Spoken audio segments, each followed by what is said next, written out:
Cuando el presidente comience a ver que no le queda otra salida y que los michoacanazos, en el sentido propio que ves hoy, se le comienzan a multiplicar en el país, no va a poder seguir gobernando pagándole cientos de millones de dólares a consultoras de imagen, como hace hoy a través de Comunicación Social en Los Pinos, para que le creen cortinas de humo mediáticas al pueblo mexicano, y enviando a personeros del sector privado extranjero a alinear a los periódicos principales de este país para que se adapten a la línea editorial de Los Pinos. No va a poder gobernar más así.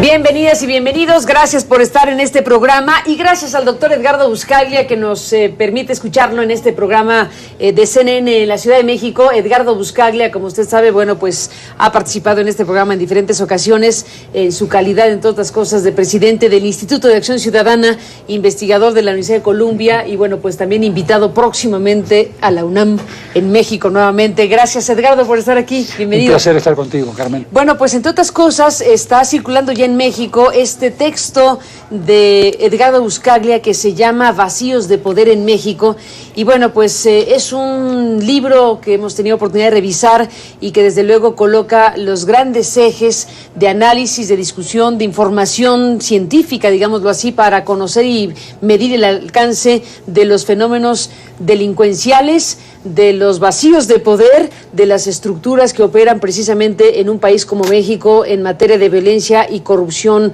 asociadas al crimen organizado. Edgardo Buscaglia, para empezar, pues el título que pones, Vacíos de Poder en México. Cuéntanos de ello. Mira, son vacíos de poder de Estado. Los vacíos en México son de poder de Estado. No hay vacíos de poder, punto. Hay mucho poder de grupos, de organizaciones privadas legales que ocupan espacios que le corresponden al Estado. Hay muchísimos grupos no estatales, delincuencia organizada, que ocupan también espacios de poder que le corresponden al Estado. Pero el Estado, a lo largo de esta transición política malograda, ha desmantelado algunas instituciones del sistema autoritario anterior, del PRI, del Partido Único de Estado, pero no las ha reemplazado con instituciones democráticas, socialmente consensuadas, funcionales, o sea, que funcionan en la práctica. Cuando yo hablo de vacíos de poder, significa que de cada 100 delitos, por ejemplo, hay una sentencia en México, o sea que hay un 99% de impunidad judicial. Cuando yo hablo de vacíos de poder de Estado, me refiero a que no existen controles patrimoniales para determinar el origen lícito o no de los dineros que le llegan a los políticos. Desde el presidente de la República, que dice que recibió una donación de casas que constan en su declaración patrimonial, pero que no siente la obligación de decir de dónde salió esa donación, cuál es la evaluación de esas casas y, por supuesto, si esas donaciones, vengan de donde vengan, que hay que determinarlo, pueden representar un conflicto de interés en decisiones futuras, como presidente o como gobernador del Estado de México. Entonces, esos son vacíos de Estado, porque no tienes instituciones que controlen patrimonialmente al ámbito público y al ámbito privado.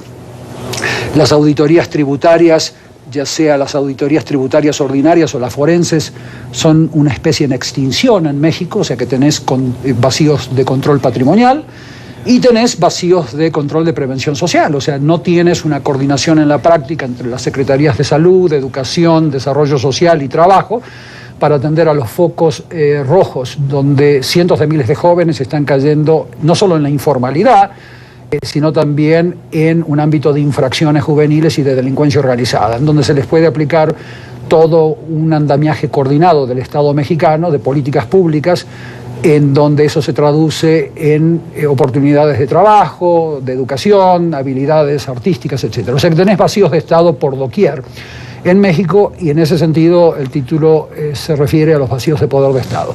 Cuando hay vacíos de poder, autores gigantes intelectuales como Thomas Schelling han determinado, desde el año 67, por ejemplo, que normalmente cuando hay vacíos de poder de Estado, delincuencia organizada prospera, se manifiesta. La delincuencia organizada, que antes era gestionada por un Estado, una delincuencia organizada silenciosa, se manifiesta violentamente, se manifiesta reemplazando al Estado, ocupando esos vacíos y compitiendo entre los grupos criminales con violencia para poder ocupar esos vacíos y mantenerlos. En eso consiste la violencia mexicana. Más allá del narcotráfico, más allá del tráfico de migrantes, esos son simplemente las puntas del témpano. Digamos que esa es la raíz del problema mexicano, esa es la raíz de la tragedia mexicana. Una transición política mal lograda hacia una democracia que no ha llegado. Ahí tenemos, le he comentado el libro a Joe Tuckman hace un tiempo, que es una periodista británica de The Guardian. Ayer estuvimos comentando ese libro. Su nuevo libro, claro, el de yo creo Tuckman. que nunca existió una democracia en México, no es que se interrumpió. Creo que México marchó de a poco hacia la constitución de instituciones que pudieron haber sido democráticas. Algunos mexicanos dieron la vida para la creación del Instituto Federal Electoral y otras desilusiones institucionales mexicanas, pero una democracia no existió todavía en México. Entonces uno espera que si se concreta esta transición política y se implementan las 26 medidas que en el último capítulo de esta obra, que tú, Carmen, prologaste con una claridad intelectual impresionante, si esas 26 medidas que señalo en la última parte del libro se van implementando, se va a evitar el deslizamiento paulatino de México hacia un mayor caos de desintegración social y política, que ya se está viviendo en Michoacán. Tú lo comentaste esta mañana, en estos días por la radio. La idea de que estos brotes de violencia que vivió el desgobierno de la administración Calderón y que está viviendo este gobierno hoy van a ser cada vez más frecuentes, ya sea a través de tasas de homicidios que pueden subir o bajar, pero la desintegración social y política va a continuar su curso hasta que no se implementen estas 26 medidas, que no son exhaustivas, hay más. Estas son las más urgentes, digamos. Déjame detener un momento y te pediré en un momento más que nos amplíes sobre las 26 medidas que estás planteando en este momento para México. Déjame ir al caso que mencionas, que es Michoacán, que ahí engloba un conjunto de cosas que desde luego permiten la comprensión de lo que estás diciendo en términos generales. Estamos hablando de un Estado de la República que en estos últimos días se vuelve a convertir en foco de atención en México, particularmente por lo sucedido un fin de semana de estos días que han transcurrido, en donde un grupo de ciudadanos llamados de autodefensa, organizados del Estado, irrumpen en la localidad de Apatzingán con el propósito de invitar a la comunidad de Apatzingán a que haga lo que han hecho otras comunidades, que es armarse y defenderse del crimen organizado en estas figuras o de policía comunitaria o de autodefensa. Lo que sucedió ahí en estos días es muy grave porque se interpreta que a raíz de la irrupción de estos ciudadanos en Apatzingán y de lo que sucedió en el camino, hubo una reacción del crimen organizado atentando contra instalaciones federales de la Comisión Federal de Electricidad, de gasolinerías que fueron incendiadas, una reacción del crimen organizado que es un desafío no a las autodefensas, no al Estado de Michoacán, sino al Estado mexicano, me parece. Así es. Este conjunto de sucesos, de eventos noticiosos que la sociedad mexicana conoce perfectamente en estos días, ¿a dónde nos llevan? Después de la pausa, Edgardo, te pregunto, ¿qué van significando en esta interpretación y lectura y revisión científica que haces de la criminalidad en México y sus componentes? Volvemos después de la pausa con Edgardo Buscaglia.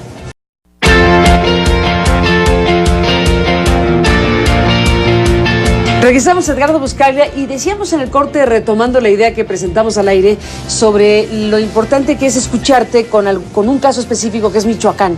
Todo lo que engloba este Estado de la República, donde lo que estamos viendo es una presencia de crimen organizado que ha tomado, no sabemos hasta dónde, espacios del poder político y donde tenemos, bueno, pues ya una reacción de una parte de la ciudadanía que se erige en autodefensa y un conjunto de cosas que describí antes de irnos a la pausa. ¿Qué nos dice todo este panorama en el caso Michoacán? ¿Botón de muestra de qué? Es un botón de muestra de los vacíos institucionales que tiene Michoacán, porque Michoacán de alguna manera es el futuro de México si no se aplican estas medidas que ahora vamos a mencionar como ejemplos, que están en este último capítulo de la obra. En Michoacán, las listas de precandidatos, que después se traducen en listas sujetas a la elección popular. Esas listas de precandidaturas están determinadas por grupos criminales, están determinadas por grupos criminales de diferente origen, en diferentes municipios, que compiten por el poder y el control de diferentes fragmentos del Estado de Michoacán. Esos grupos criminales imponen sus listas a través de políticos. Las listas después están sujetas al voto popular, que es una formalidad procedimental, pero esas listas de precandidatos están prefabricadas por grupos criminales con políticos. No tenemos que ver a la delincuencia organizada como separada del Estado. La delincuencia organizada tiene pedazos del Estado incorporada en el organigrama de la delincuencia organizada. Entonces, Michoacán ya viene sufriendo este proceso desde hace años, de captura de diferentes fragmentos del Estado a través de sus municipios. Entonces tenés un Estado fragmentado en manos de diferentes grupos criminales que compiten por el poder. Cada grupo criminal tiene su grupo paramilitar, grupos paramilitares no estatales. El Estado mismo, federal, acude, el gobierno federal, a grupos paramilitares de sus propios elementos que les hacen el trabajo sucio en la peor tradición del cono sur de la década del 70.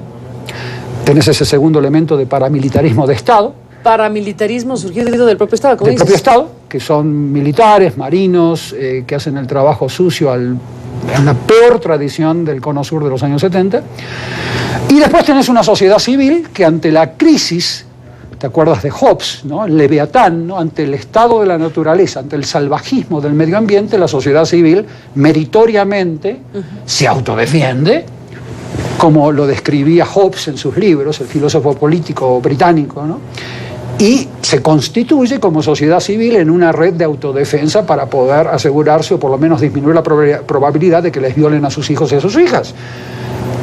Y ese es el infierno que tú estás viendo hoy en Michoacán, que si no se comienzan a implementar estas medidas que tú y yo venimos hablando desde hace años en tus programas, ese va a ser el futuro de México, saltando brotes de fallas de Estado, como en el caso de Michoacán, aquí o allá. Hoy será Michoacán, mañana será Tamaulipas, Chiapas puede ser lo que sigue. Esa es la gran tragedia social mexicana, y esta obra está llamada a ser primero un foco de propositivo, de medidas, porque el último capítulo propone medidas, acciones. Es más que nada una obra, una guía operativa para que se tomen esas, para evitar que haya más michoacanes en el futuro. Te propongo que dediquemos lo que resta de este programa a eso, a lo que forma parte precisamente del conjunto de medidas y de objetivos y de específicas observaciones, casi recomendaciones, diría yo, de Buscaglia pues al Estado mexicano. Son 26. ¿Por qué no vamos analizando las que encuentres que desde luego son inevitables? Empecemos por la que yo considero la número 1, ¿no? La que tienes ahí como número 1, que es hacerle una reforma a la ley electoral con el objetivo de que estas listas de precandidaturas no estén diseñadas por la delincuencia organizada o por Televisa o por TV Azteca o por quien sea. Ahora, o sea, solo con esa medida. Ahora, si yo le menciono esto al promedio, yo no puedo decir malas palabras porque conozco la mala palabra que me dirían en mexicano, pero te estás loco, me dice. Yo eso no lo suelto, jamás lo soltaría. Si tú se lo propones a la cúpula partidista. Está demostrado que en los países que tienen el sistema electoral mexicano están diseñados, llamados a que sea capturado por poderes fácticos, legales o ilegales. Punto. O sea, si no eso lo empieza, demostró Susan Ross Ackerman en un artículo que publicó en la década del 90. Son 26 medidas, pero me atrevo a adivinarte, si no se toma esta primera medida, las 26 van a ser muy complicadas. Claro, es difícil implementar medidas que le van a doler a la élite, porque por definición estas medidas le duelen a corto plazo a la élite, siempre, porque es poder. Que normalmente es poder, básicamente les estás quitando poder discrecional, que solamente las élites de algunos países como Colombia o Italia han implementado a la fuerza cuando la élite política ya no veía otra salida. Pero con menos probabilidad la van a implementar si los políticos que están siendo elegidos al Congreso como hoy están siendo impuestos por grupos criminales o por poderes fácticos legalizados. O cúpulas partidistas. Jamás lo van a hacer. Entonces, la medida número 1... Déjame decirte, estamos en estos días en México viendo qué tipo de reforma político-electoral va a hacer la cúpula partidista y cúpula política pues tiene que colocar esto en su primera lista en su primer lugar de la lista de cosas a hacer. Utilizando, no sé si lo van a hacer, ¿eh? No lo sé, pero utilizando un término que le gusta mucho a Salinas de Gortari, esto parece política ficción. A él le encanta ese término. Bueno, no va a ser política ficción cuando a los familiares de Salinas de Gortari los comiencen a secuestrar, como sucedió en Colombia, cuando comiencen a masacrar a los jueces de la élite, cuando comience a focalizarse la violencia contra ellos. Sin esa medida número 1, las demás 25 o 26 medidas no se pueden implementar adecuadamente. Y tú dices, México se puede adelantar tomando medidas a lo que ya pasó en otros países, que es mucho más dramático que hoy pasa en México. La reforma de la ley electoral se tiene que mexicanizar con la tradición sociojurídica mexicana, pero hay que hacerlo, punto. Y esta es la primera. Es la primera. Pedirle al presidente Peña Nieto que promueva el establecimiento de unidades de investigación patrimonial técnicamente autónomas en cada uno de los estados de la República, coordinadas a nivel federal por la unidad de investigación. ¿Qué es lo que pides? Es políticamente también política ficción, utilizando ese término, pero cuando el presidente comience a ver que no le queda otra salida y que los michoacanazos, en el sentido propio que ves hoy, se le comienzan a multiplicar en el país, no va a poder seguir gobernando pagándole cientos de millones de dólares a consultoras de imagen, como hace hoy a través de Comunicación Social en Los Pinos, para que le creen cortinas de humo mediáticas al pueblo mexicano, y enviando a personeros del sector privado extranjero a alinear a los periódicos principales de este país para que se adapten a la línea editorial de Los Pinos. No va a poder gobernar más así. Va a tener que tomar medidas duras, no le va a quedar otra opción. Y ahí vienen las demás medidas, como la de la unidad de investigación patrimonial. Déjame hacer una pausa y dejamos esta segunda gran medida que estás planteando, que es que el presidente de la República tiene que crear instancias autónomas técnicamente probadas. En un pacto político con los gobernadores. Para combatir realmente la corrupción política. En un acuerdo político en serio con los gobernadores para poder combatirla.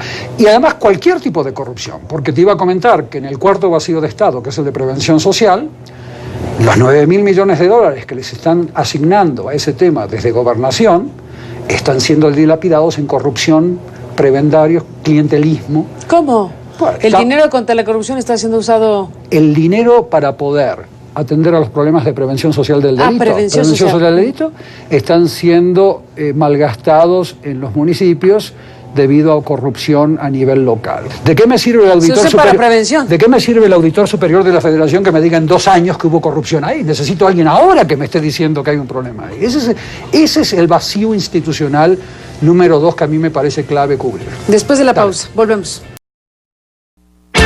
Bueno, Edgardo Buscaglia, pues como pensamos iba a ocurrir, se nos acabó el tiempo y quedan muchas cosas que escucharte, desde luego. El libro está circulando y vale mucho la pena, insistimos, como tú has dicho, detenerse en las 26 medidas que estás planteando para que México tome un curso nuevo. Dijiste 2 muy claras, nos queda poco tiempo. Dinos algunos otros elementos de lo que estás proponiendo para México. Mira, el qué hacer. Tenés este problema de presunta culpabilidad en México que opera en la práctica. Tenés a miles de personas encarceladas por años inocentes, cuyos derechos humanos se les han violado en el proceso. Tenés el caso del periodista Lemus, tenés el caso del profesor Patistán, recientemente indultado. Una de las medidas que exige un acuerdo político, en adición a las que te mencionaba antes, es realmente la de activar estos consejos de la judicatura que tú tienes ahí deambulando en toda la República, en cada estado y a nivel federal, para que se pongan realmente con dientes y de manera autónoma, sin tener a estos presidentes del Tribunal Superior o de la Corte Suprema como presidentes a la vez del Consejo de la Judicatura, lo que implica un conflicto de interés. No podés tener el presidente de la Corte a la vez como presidente del Consejo de Judicatura imponiendo disciplina a los jueces. Tenés que separar esas funciones. Darle dientes a los consejos de la Judicatura para que puedan investigar, no solamente leer las sentencias después de que fueron emitidas, sino investigar denuncias adecuadamente, de manera autónoma, para que estos abusos medievales de derechos humanos que se están produciendo a lo largo y ancho de México bajen en su frecuencia. Estos 2 casos que conocemos del profesor, del maestro y del periodista Lemus son 2 casos paradigmáticos, pero ocurren de a miles de casos hoy en México. Por lo tanto, esa es otra medida, la activación de los consejos de la Judicatura para que realmente comiencen a actuar de acuerdo a la intención de la reforma judicial del 94 en México, como verdaderos controles de calidad del desempeño judicial. Hoy son sellos de goma de los gobernadores de turno, hoy son focos de corrupción en todos los estados de la República. Yo voy a estados donde el Consejo de la Judicatura se refiere a los gobernadores como mi señor gobernador. Es medieval lo que estás viendo hoy en México. La cultura judicial es realmente vergonzosa y esperemos que a través de una reforma política, que es la medida número 1, surja un acuerdo político para realmente activar esos consejos de la Judicatura. El órgano que evita que estos casos como los de Lemus se manifiesten en una condena injusta es justamente el Consejo de la Judicatura. Esto va más allá de la policía y la sociedad civil, una regulación a la sociedad civil que proteja a los derechos de la sociedad civil para que se constituyan realmente movimientos de base efectivos como se están constituyendo en Michoacán, como grupos de indígenas que están defendiendo a sus familias. Pero esa sociedad civil necesita legalización, necesita regulación para que pueda operar y monitorear al Estado día a día. La sociedad civil no solamente debe hacer marchas y gritar, sino monitorear al Estado, proponer políticas públicas y monitorear la implementación. Necesitas una ley que los regule para eso. Hay salida, pero tiene que haber presión internacional para que estas medidas se implementen, tiene que haber presión de sociedad civil como comienza ahora a verla desde las bases, y tiene que haber mucho más dolor, tiene que existir mucho más dolor que sufran las élites, donde las consecuencias de sus acciones, las consecuencias de haber apoyado a estos monstruos de corrupción les comience a llegar a ellos mismos. Y todavía no estamos viendo esto en el seno del poder en el DF. Eso tiene que cambiar. Estoy viendo a políticos que están comprándose castillos en León, políticos mexicanos. En Francia. En Francia. ¿A quién viste? Estamos viendo a gente sin ningún tipo de control patrimonial enriquecerse sin ningún límite, mientras este país está cayendo en un vacío de poder cada vez más fuerte. Entonces estas medidas apuntan a revertir esa situación. Esperemos que tengan impacto. Esperemos que tengan impacto. Desde luego, Edgardo Buscaglia, el valor que tiene que se exponga de esta manera, con claridad, lo que sucede en México y los caminos para salir de lo que sucede en México, que ese es parte de lo que Vacíos de Poder en México está proponiendo en este libro de debate que está circulando en nuestro país en estos días. Gracias por contarnos, Edgardo Buscaglia, en este viaje relámpago que haces a México y bueno, pues que nos permite conversar contigo en esta ocasión, como siempre. Gracias. Un placer, Carmen. Felicidades. A ti, como siempre, Edgardo, gracias, y a usted gracias que nos permitió acompañarle. Pásela bien y lo espero mañana.